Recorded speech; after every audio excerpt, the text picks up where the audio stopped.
como já falamos, vamos dar continuidade nesta noite ao estudo sobre escatologia bíblica em ordem cronológica.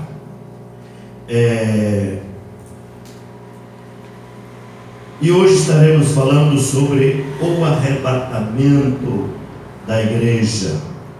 O arrebatamento da igreja. Já falamos alguns tópicos, não temos tempo para estar aqui repetindo, não é? E queremos falar nesta noite sobre o arrebatamento da igreja. Primeiramente, nós vamos ver que o arrebatamento da igreja, ele é um mistério, não é? Lá em 1 Coríntios, capítulo 15, versículo 51, nos diz que o arrebatamento da igreja é um mistério. 1 Coríntios 15, 51 diz: eis aqui vos digo o mistério. Na verdade, nem todos dormiremos, mas todos seremos transformados. Então veja que Paulo, ele aqui é usado por Deus para trazer algo para a igreja, ou seja, revelar o mistério. Porque o arrebatamento da igreja é um mistério. É que a igreja, os irmãos sabem que o mundo não entende essa linguagem. O mundo não compreende. Você falar aí para o mundo sobre arrebatamento da igreja, eles não vão entender. Na verdade, até alguns crentes hoje dessa atual geração, né, desses nossos dias, eles pouco sabem a respeito do arrebatamento da igreja, porque pouco se falam nos púlpitos sobre arrebatamento da igreja. Eu glorifico a Deus, porque nesses últimos dias, até que alguns têm se despertado, têm falado, e estamos vendo, Jesus na certa ocasião ele disse que se eles se calaram, ou seja, ele apontava para os discípulos, não é? Ele apontava para os discípulos e dizia: se esses se calarem, as próprias pedras clamarão.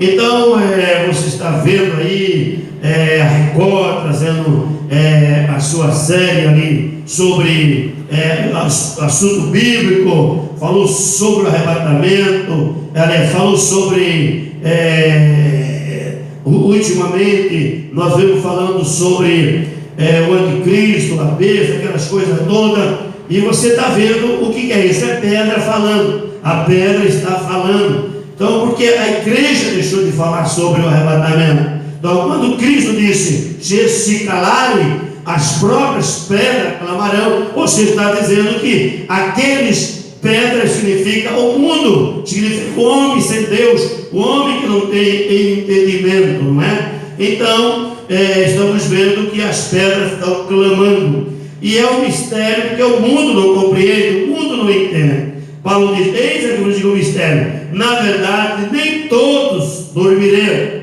A palavra dormir aqui nós sabemos que fala da morte, não é? Apesar que ele usa o termo corretíssimo aqui, dormir, porque na verdade o crente ele não morre, né? O crente ele passa da morte para a vida, né? Ele passa da morte para a vida, então ele não morre, ele dorme. O Simão lembra que quando Marta e Maria mandou chamar Jesus, porque Lázaro estava enfermo, e Jesus permaneceu mais 2 dias, e Lázaro chegou a falecer, né? E Cristo se referiu a Lázaro e disse: olha, Lázaro ele dorme, não é? E os filhos disseram: se dorme, então está livre. Aí eles não entenderam que ele disse: olha, Lázaro está morto. Aí eles passaram a compreender. Então veja que o crente não morre, ele passa da morte para a vida. Então aqui nem todos dormiremos, ele fala da morte, não é?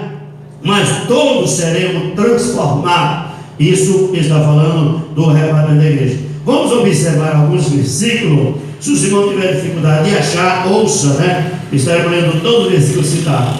alguns versículos relacionados ao arrebatamento da igreja. Lá em 1 Tessalonicenses, bem conhecido de todos nós, 1 Tessalonicenses capítulo 4, 16 e 17, nos diz: porque o mesmo Senhor descerá do céu com alarido e com voz de arcanjo e com trombeta de Deus, e os que morreram em Cristo ressuscitarão primeiro. Versículo 17: depois nós ficamos vivos, seremos arrebatados juntamente com Ele nas nuvens, a encontrar o Senhor nos ares, e assim estaremos sempre com o Senhor. Então veja que esse versículo ele fala diretamente do arrebatamento da igreja, porque o mesmo Senhor descerá do céu com alarido, com voz de arcanjo e com trombeta de Deus, né? Eu já falei numa certa ocasião aqui, o alarido, falei sobre essa voz de arcanjo e esta trombeta de Deus, né? Esse alarido estará falando justamente com aqueles que dormem no Senhor, aqueles que dormem no Senhor. O alarido, a voz de arcanjo, fala com a igreja, né? E a trombeta de Deus é uma preparação para a retirada, para a saída da igreja. É a trombeta de Deus. E o versículo 17 diz: depois nós ficamos vivos, seremos arrebatados juntamente com Ele nas nuvens, a encontrar o Senhor nos ares, nós estaremos sempre com o Senhor. Então os irmãos, vejam que Paulo, ele já esperava o arrebatamento da igreja nos seus dias. Ele acreditava que ele seria um crente que seria arrebatado, pois ele diz aqui, depois nós, os que ficarmos vivos. Então ele incluía ele no arrebatamento. Aí ele diz: mas seremos arrebatados juntamente com ele. Então veja que na visão de Paulo, ele iria fazer parte do arrebatamento da igreja. Então veja que realmente os dias que vivemos são dias do arrebatamento da igreja. Se Paulo esperava o arrebatamento nos seus dias, imagine os dias que hoje nós estamos vivendo, não é? Pois ele esperava o arrebatamento aí nos seus dias, não é? Agora, lá em Lucas capítulo 17, versículo ainda relacionado ao arrebatamento da igreja. Lucas capítulo 17, versículo 34 ao 36. Lucas 17, 34 e 36 diz: digo-vos que naquela noite estarão dois numa cama, um será tomado e outro será deixado. Duas estarão juntas, moendo, uma será tomada e a outra será deixada.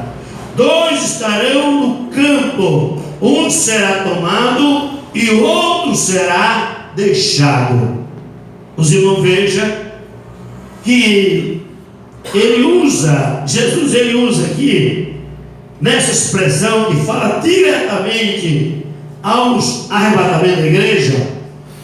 Vamos analisar primeiro aqui os momentos, ou seja, as horas que ele se refere, não deixando nós já numa visão a que hora ele poderia vir.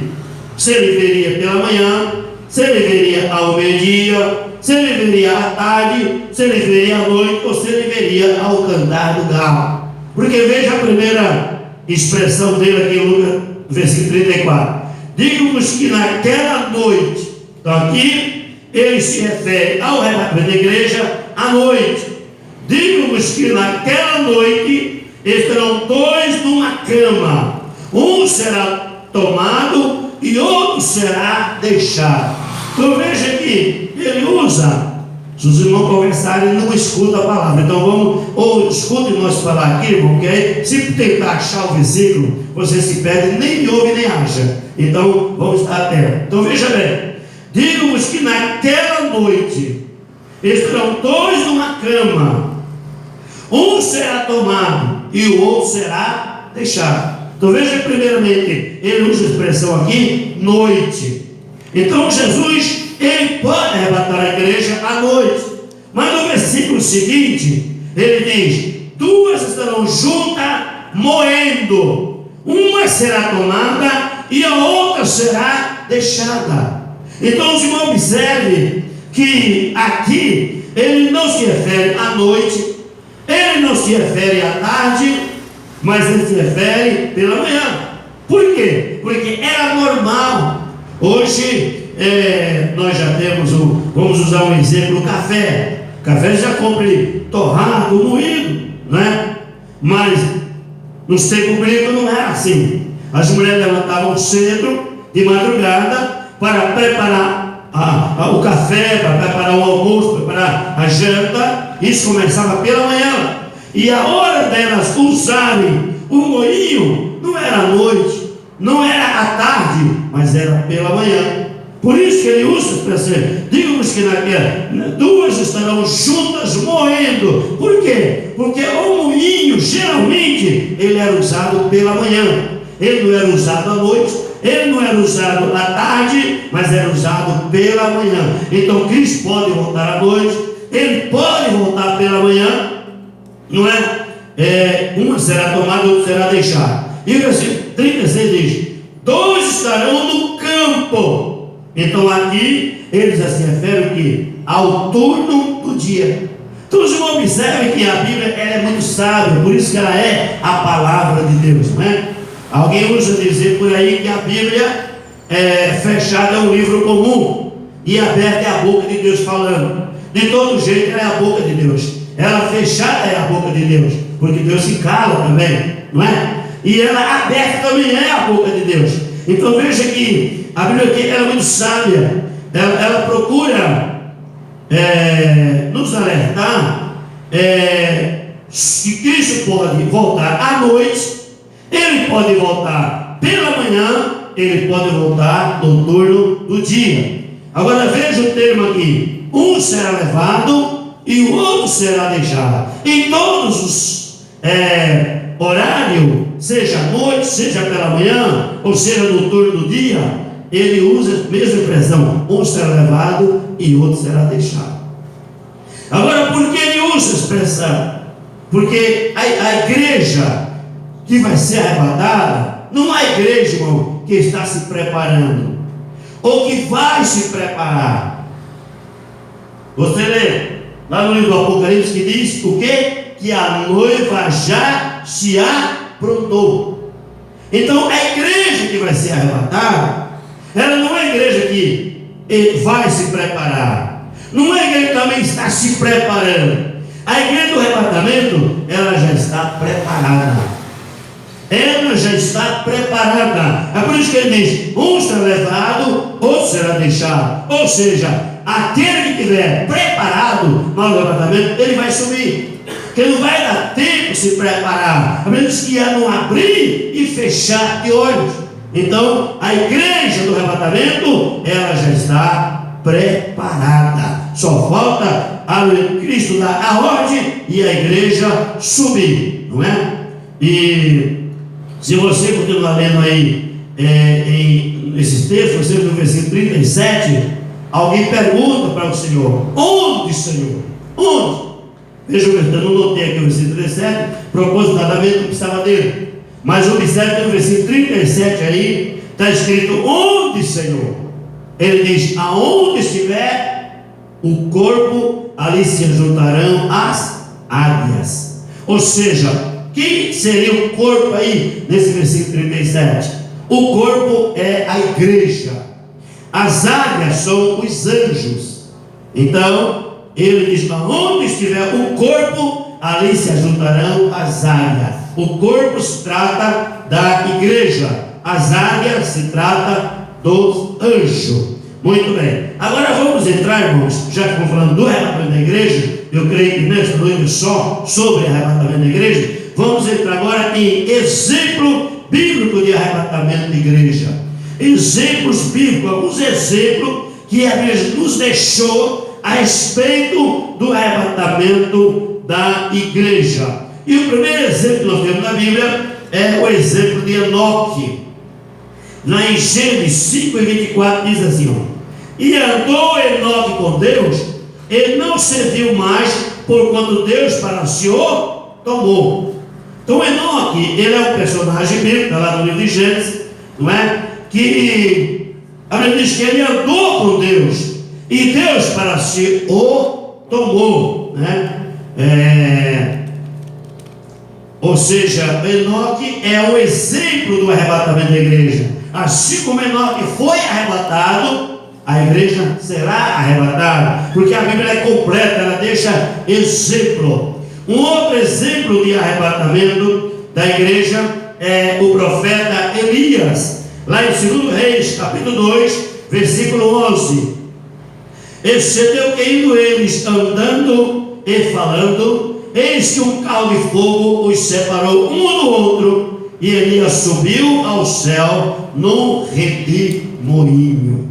Então veja que Elias também, ele é um exemplo de arrebatamento da igreja. Deus certamente já deixou registrado na Bíblia, para que não haja nenhuma dúvida, para que não haja nenhum questionamento a respeito do arrebatamento da igreja. Elias é um exemplo de arrebatamento.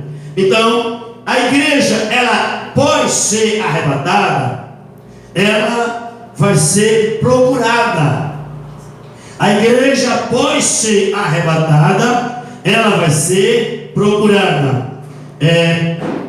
Segundo Reis, capítulo 2, versículo 16 ao 18. Segundo Reis, capítulo 2, 16 ao 18. Que diz: e disseram-lhe: eis que com os teus servos há 50 homens valentes. Ora, deixa-os ir para buscar teu Senhor. Pode ser que ele elevasse o Espírito do Senhor e o lançasse em algum dos montes ou em algum dos vales. Porém ele disse: não os envieis. Versículo 17. Mas ele apertaram com ele até enfastiar. E disse-lhe: enviai. E enviaram 50 homens, que buscaram 3 dias, porém não acharam. Os irmãos observam que após o arrebatamento de Elias, os filhos dos profetas, eles procuraram Eliseu e disseram: deixa-nos procurar o teu servo Elias, o teu senhor Elias. Quem sabe o Espírito, veja o Espírito aí está com letra maiúscula. Então é o Espírito de Deus. Quem sabe o Espírito do Senhor o elevou e deixou em algum vale, em algum lugar, porque ele não tinha visão, não tinha noção do arrebatamento de Elias, como o mundo não tem visão e não tem noção do arrebatamento da igreja. E quando Elias foi arrebatado, os filhos profetas disseram: deixa nos procurar ele. Quem sabe o Espírito do Senhor o elevou e deixou em algum monte, em algum lugar. E Eliseu de princípio não permitiu, mas eles insistiram. Elias então permitiu. A Bíblia diz que eles foram, procuraram 3 dias e não acharam. Eles não acharam. Assim como Elias foi procurado, a igreja pós-arrebatamento, ela será procurada, mas ela não será achada. Louvado seja Deus, porque Deus tomou para si, não é? O versículo 18 ainda diz: então voltaram para ele, tendo ele ficado em Jericó. Ele disse: eu não vos disse que não fosse. Então veja que Elias tinha advertido, Eliseu tinha advertido que eles não deveriam ir, mas insistiram, eles foram e não acharam. A igreja também será procurada e não será achada. Os que ficaram no arrebatamento serão muito zombados, escarnecidos. Imagina um crente todo dia na igreja, servindo ao Senhor, na minha visão, na sua visão, na nossa visão, mas ele vê um arrebatamento, ele não sobe. Então nós vamos observar que quando Elias foi arrebatado, estava do lado dele Eliseu. Ou seja, Elias foi arrebatado, Elias subiu, Eliseu não subiu. Não porque havia alguma coisa errada na sua vida, era propósito de Deus. Deus tinha algo na vida de Eliseu ainda para fazer. Porém, Eliseu foi zombado por não ter subido. Os filhos do profeta zombaram de Elias. Alguém zombou de Elias. Olha lá em 2 Reis, capítulo 2, versículo 23. Então subiu dali a Betel, e subindo ele pelo caminho, uns rapazes pequenos, não os filhos do profeta, né? Eu frisei aqui, retiro. Uns rapazes pequenos saíram da cidade e zombavam dele. Eles diziam-lhe: sobe calvo, sobe calvo, sobe calvo. Por quê? Porque Eliseu não subiu. Não que Eliseu tinha falha, tinha pecado. Eliseu aqui, independente dele não ter falha, não ter pecado, mas aqui ele é um exemplo. Elias é um exemplo do crente que será arrebatado.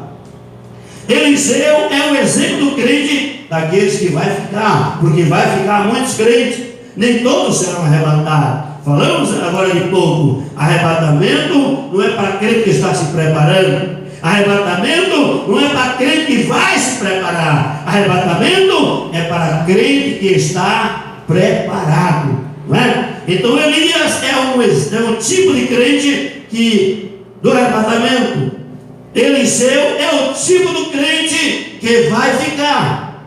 E assim como Elias foi procurado, que já vimos, a igreja será procurada. Assim como Eliseu foi zombado, a igreja, os crentes ficarem, também serão zombados. Olha a expressão dele. Então subiu dali a Betel, e subindo ele pelo caminho, uns rapazes pequenos saíram da cidade e zombavam dele e diziam-lhe: sobe calvo, sobe calvo, sobe calvo.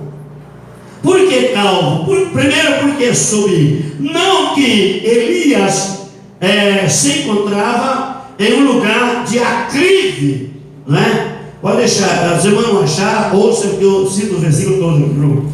Veja bem, não que Elias estava num lugar de aclive, não, é que Elias não subiu. Aliás, não que Eliseu estivesse num lugar de aclive ou numa subida. Ele usou o termo sobe calvo. Por quê? Porque Eliseu não subiu. E por que calvo? Porque segundo os historiadores, Eliseu era careca, ele era calvo. Aí agora Elias sobe, Eliseu não subiu. Elias é o tipo do crente que foi arrebatado, Eliseu é o tipo do crente que ficou. Aí agora eles começam a zombar de Eliseu: sobe calvo, sobe calvo. Ou seja, os irmãos não são capazes de calcular, de imaginar quantos crentes ficarem no arrebatamento vai ser zombado. Muito vai dizer: você não dizia que era crente? Você não está na igreja todo dia? Você não dizia que fazia parte da igreja, do povo do Senhor? E por que você não subiu? Então, assim como Eliseu foi zombado, os crentes que não subirem serão também zombados após o arrebatamento da igreja, né? Acontecimento. Agora vamos entrar assim mais no estudo, apesar que tudo aqui é escatologia. O que é escatologia? Escatologia é acontecimento futuro. Agora nós vamos entrar numa parte mais escatológica ainda, apesar que tudo que falamos aqui é escatologia, porque escatologia é estudo dos acontecimentos futuros. E agora mais ainda, porque eu vou começar a falar sobre acontecimento pós o arrebatamento do céu. Veja bem, a igreja está militando na terra. A igreja, ela é arrebatada. Ela é arrebatada. Vai haver dois acontecimentos distintos pós-arrebatamento da igreja. Um acontecimento com a igreja no céu, outro acontecimento na terra. Mas vamos ver primeiro acontecimento pós o arrebatamento no céu. A primeira coisa, a igreja é tirada da terra, ela é arrebatada. Nós vemos vários versículos que apontam para o arrebatamento da igreja. Nós vimos exemplo de arrebatamento da igreja. Agora, o que vai acontecer após a a igreja ser tirada da terra, isso no céu. Lá em 1 Coríntios, 2 Coríntios 5 e 10, 2 Coríntios 5 e 10 diz: o primeiro acontecimento após a igreja ser arrebatada é que nós vamos comparecer diante do tribunal de Cristo, né? A Bíblia fala sobre, lá em Apocalipse, sobre o trono branco. A igreja e nenhum crente vai comparecer ali, mas a igreja, ela também não vai, ela vai comparecer no tribunal de Cristo. Vamos ler 1 Coríntios, aliás, 2 Coríntios, capítulo 5, versículo 10. Porque todos nós devemos comparecer ante o tribunal de Cristo, para que cada um receba, segundo tiver feito por meio do corpo, ou bem ou mal. 2 Coríntios 5 e 10. Vou tornar a ler, porque os irmãos vejam, procura, não acha. E se você perder tempo procurando, o que vai acontecer? Você nem ouve falar e nem acha. Então, a Bíblia diz: está bem daqueles que lê e bem daqueles que ouvem, né? Todo necessitado eu vou estar lendo.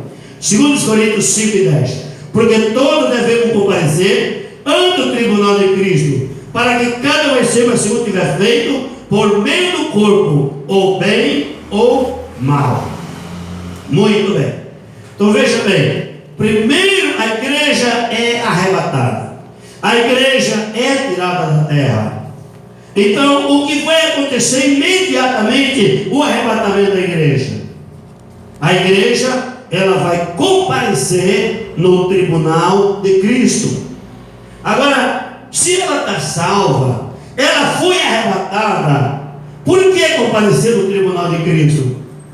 Esse tribunal não é para julgar se pecou ou deixou de pecar, se cometemos algum delito ou não cometemos. Esse tribunal é o tribunal onde vai ser julgado as nossas obras, ou seja, aquilo que eu fiz como cristão, aquilo que nós fizemos como cristão. A Bíblia diz lá em Coríntios, Paulo escrevendo, ele disse: veja cada um como edifica. Uns edifica com ouro, outro edifica com prata, outro edifica com madeira, outro edifica com palha, outro edifica com feno. Se não me falha na hora, pelo menos ele tem 5 materiais para eu e você edificar a obra do Senhor. 5 materiais pelas quais estamos edificando a obra do Senhor. Repetindo: uns edifica com ouro, outros edifica com prata, outros edifica com madeira, outros edifica com palha, outros edifica com feno. Feno é um material que alimenta os cavalos, é uma palha sequíssima. É o feno, o capim seco, que alimenta os cavalos de corrida, né? Junto com leite, dos melhores leites que existe, mistura no feno e dá para o cavalo de corrida. Então veja que esses materiais, Paulo disse que uns edificam com material, outros com outros material, que eu já citei aqui, não vou repetir. Então veja, se eu estou edificando,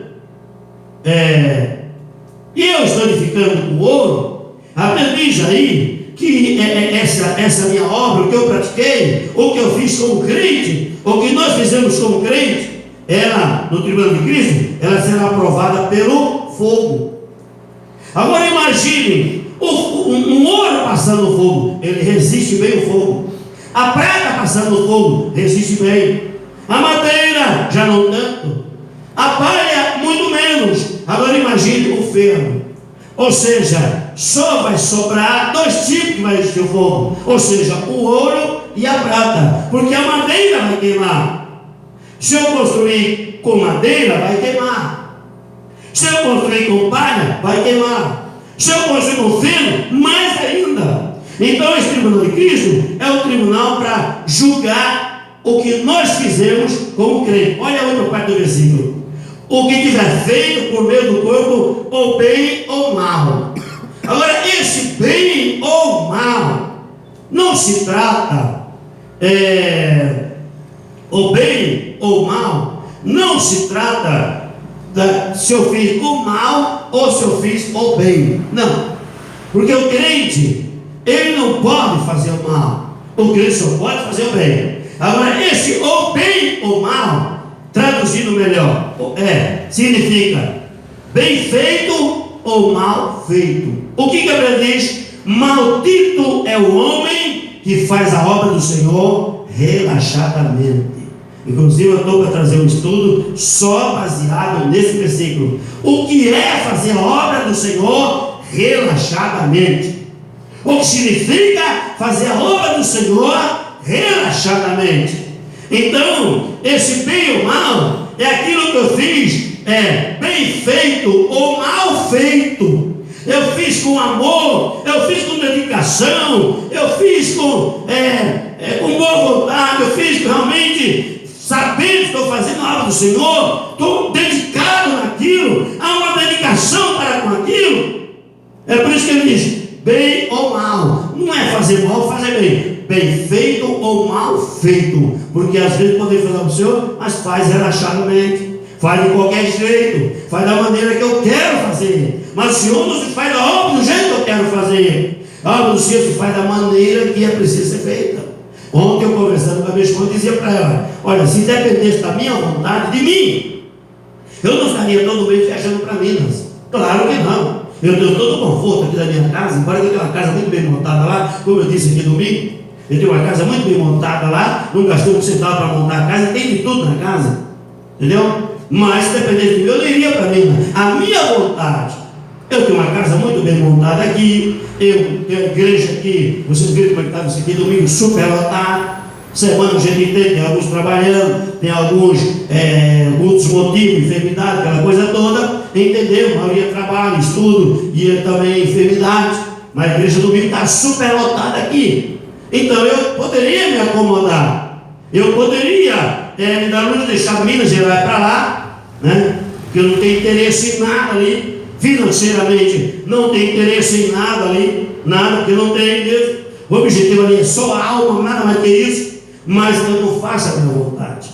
Eu não ando, e o crente, irmão, só está dentro da vontade de Deus quando ele está fora da própria vontade dele. Quando eu estou dentro da minha vontade, se tudo que eu quero fazer é conforme a minha vontade, eu estou fora da vontade de Deus. Eu só estou dentro da vontade de Deus quando eu estou fora da minha vontade. Aí estou fazendo a vontade de Deus. Até o próprio Jesus lá no Getsemane, ele disse, Pai, se é possível, tira de mim esse cálice, contanto que não seja a minha vontade, mas a tua vontade. Então, o crente só está fazendo a vontade de Deus quando ele está dentro da vontade de Deus. Então, esse bem ou mal é fazer bem feito ou mal feito. Repito, por isso que a Bíblia diz, mal